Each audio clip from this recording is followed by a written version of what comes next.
Are you intrigued with tarot and are thinking about getting a reading but have no idea where to find a reader? Or maybe you're worried about being taken advantage of or somehow getting in over your head? Well, if you're not sure how to find the right reader for you, stay tuned for the top 5 things to consider before booking your tarot card reading.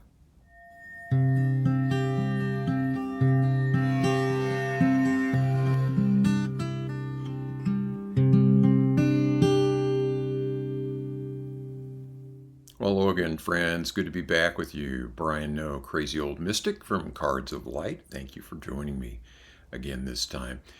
When I read tarot cards for someone for the very first time, I always ask if they've ever had a tarot reading before. And it turns out for most of them, it's their very first experience with the tarot. So I thought it'd be good to do some videos on things like how to find a tarot reader, how to prepare for your reading, that sort of thing. This time around, we'll be talking about the top 5 things to consider before booking your card reading.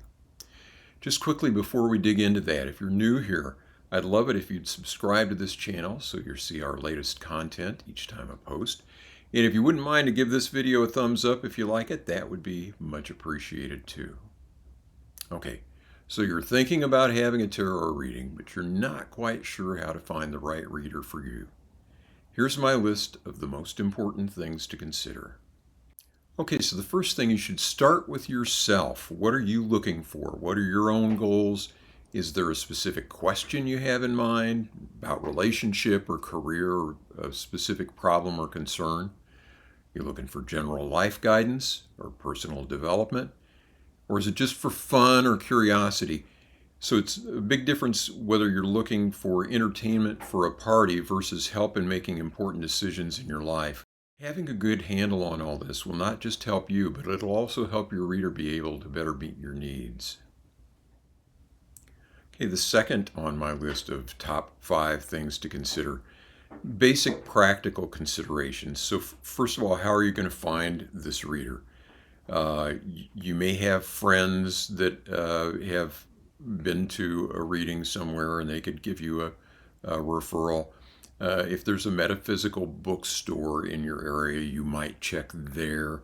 You could do local search on either Facebook or Google, something along those lines. You want to use search terms like tarot reader near me, that sort of thing. But in some areas, it's going to be difficult. It's not, readers who do it professionally and are available and all of that kind of stuff are not as common as other professionals like attorneys or physicians or things like that might be. And so depending on sort of the size of the town that you live in and all of that kind of stuff and where you're located, you may or may not be able to find a local reader. There are an awful lot of people that read online though as well, and I'm one of them. So if you don't see a lot of returns when you Google for a tarot reader near me, you might just Google for psychic readings or tarot readings, and you might be able to find an online practitioner as well. So along with that, the other basic practical considerations you're going to want to think about are your budget and also the payment considerations. Do you have to pay ahead to book the appointment, or can you pay when you show up? How does all of that work? Also things like time and place and convenience. Are they located in a place that you can get to easily? What are their hours of operation? That kind of stuff. Or if it's online, how does all of that arrange? So the practical aspects of the thing are important as well. Okay, so the third area of consideration are things like style, special interests, kind of the general vibe of the practitioner. So are you looking for somebody with a particular spiritual tradition or religion? Because that can be important. Things about like reading style. So there are some people that practice what they would probably call divination, which is when they're making specific predictions about things that are going to happen here in the material world, versus more of a counseling or a personal development approach where they're trying to help you get in touch with your own goals and ideas and maybe help you brainstorm some thoughts on how to proceed with whatever question it is you're bringing with them. Those are two vastly different things, and so you'd want to know whether or not this reader, kind of which direction they lean on all of that before you would want to book your reading. Also, if you have a preference in terms, if you know enough to have a preference on the type of tarot deck that is used, or do you care whether it is a tarot reading or an oracle reading? Lots of times practitioners will combine tarot with astrology. Some people use spirit guides, some don't. You can get aura readings. Some people have clairvoyance, or can have like very intuitive approaches to things, where they may know things and it may not be directly related to the cards. So all of that stuff is important, and you'll want to know as much as you can to at least feel comfortable before getting involved in the reading. Because some things, if you're somebody who is just not into things like contacting disembodied spirits and stuff like that, and this person uses those types of spirits in their work, then that would be something you'd want to avoid. So you want to try and get it, not complete information. You want to have some, mystery and surprise in the experience, but you want to know enough to know that you're at least going to be comfortable with that person. And hey, if you don't have a lot of preferences on that stuff, then just go ahead and book and get moving forward. Okay, so the next area we want to consider here, and this is really, really a big one. It may be the most important one, and that is trustworthiness and reputation.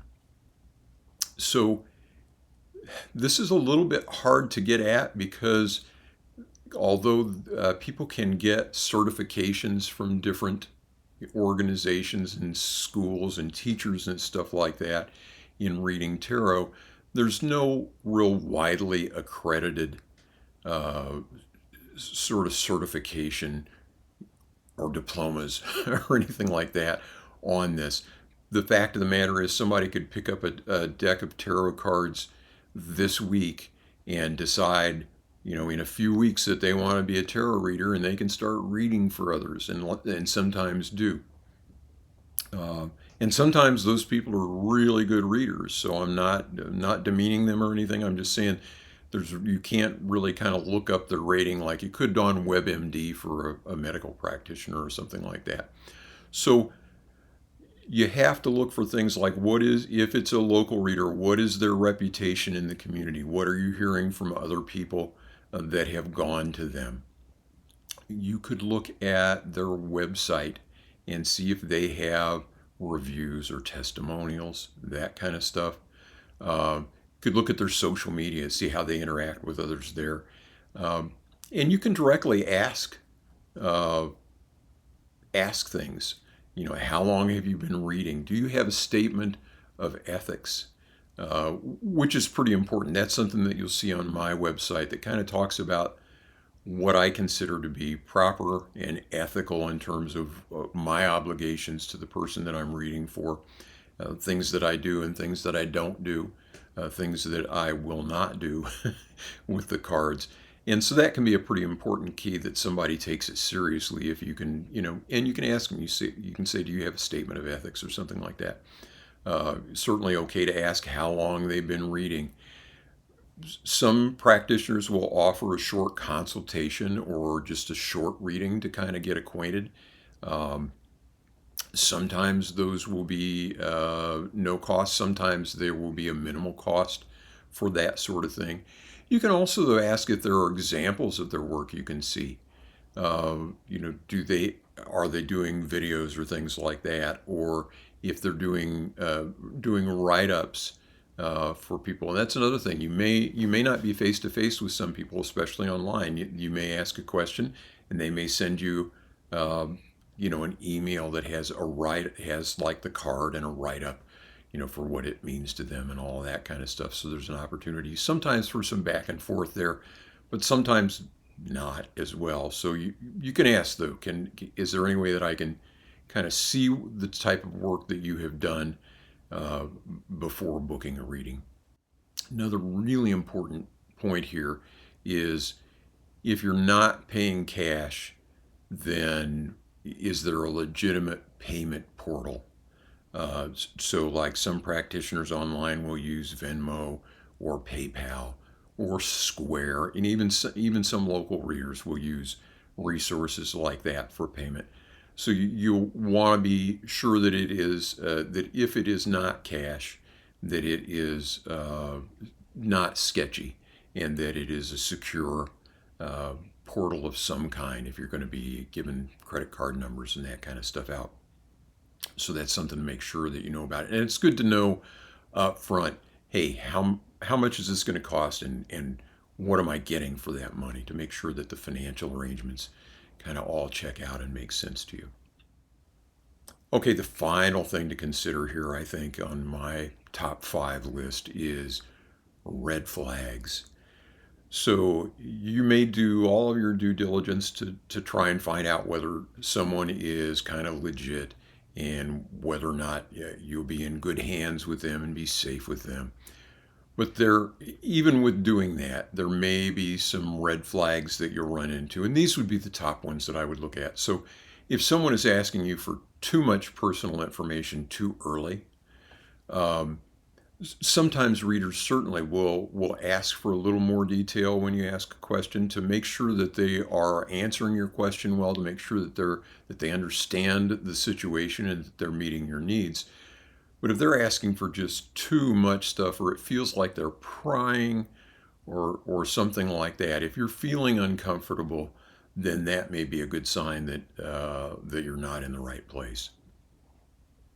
Particularly if you haven't already booked the reading, uh, and they're asking for all kinds of stuff, or asking you to give them your credit card number, like over the phone or something like that, before you've even booked. All that kind of stuff, I would be a little bit nervous about that. Sometimes it can be legit, but just maybe not the most professional thing in the world. But generally, a red flag if they're asking for too much personal information too early in the game. And if it makes you feel uncomfortable, then you have the perfect right to say, "Hey, I don't feel like giving you that." Okay, vague or sketchy financial arrangements. Talked a little bit earlier about the method of payment, but also if somebody can't tell you, "Hey, here's what I charge for this sort of reading, and here's what you will get for that. Here's how long you'll be able to spend with me," that kind of stuff. And that can be a red flag. Or if they're, uh, asking for not a whole lot of money to start with, and then in the first 5 minutes they're saying, "Oh, well, now if you'd like to upgrade," if they're upselling you immediately and that kind of stuff, that might kind of be a little bit of a red flag there. If someone lacks basic courtesy or professionalism, that to me is a red flag. Now, we tarot readers are a little bit weird sometimes, and so we're not going to be like a trial lawyer or someone. You're not going to find me in a suit and tie and all that kind of stuff. So I'm not talking about that sort of professionalism.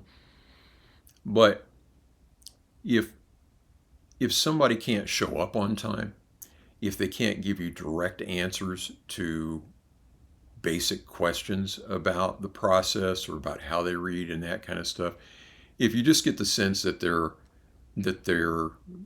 not being mannerly and courteous to you, they're not. Uh, if it feels like somebody is just trying to get the money and run, they probably are. If a reader doesn't have good role boundaries, then that can be a red flag. So if they're, or even physical boundaries, if when you meet them, you've just met them and they're, wanting to come in for a big hug and that kind of stuff. Some people are like that, and sometimes it's cool, but when you are wanting this sort of service, this is not, you're not moving in with this person, you're not asking to be their best friend for $35 or something like that. And so they shouldn't be behaving like that. They should be behaving like a professional, like someone that is offering this service to you, and you have their respect and they have your respect. And so if someone is not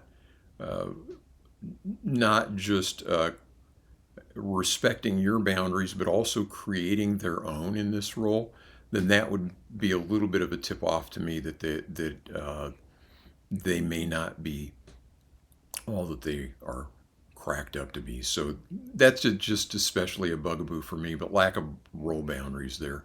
Uh, if at any point you are feeling like somebody's kind of stepping over a line, it's a good time to either back them off or get out of there, I would say. As you would if you were going to buy tires for your car or something like that, and somebody, started getting into stuff that had nothing to do with the tires on your car. I'd be a little bit nervous about that too. So it's not just tarot readers; it's really in general. Uh, People kind of knowing their role, being respectful of your boundaries, and also requiring that you be respectful of theirs. I think that's a good rule of thumb.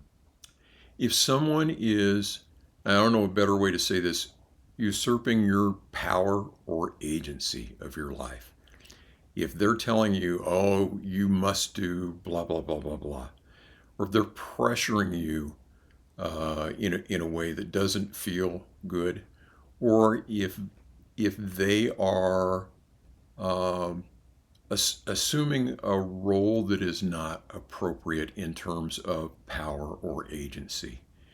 They're saying that, oh, the cards demand that you do such and such and such, or oh, you need to break up with this person. Those kinds of things where they're kind of not allowing you an opportunity to take in the whole picture and make your own decisions about your own life, because it is your life.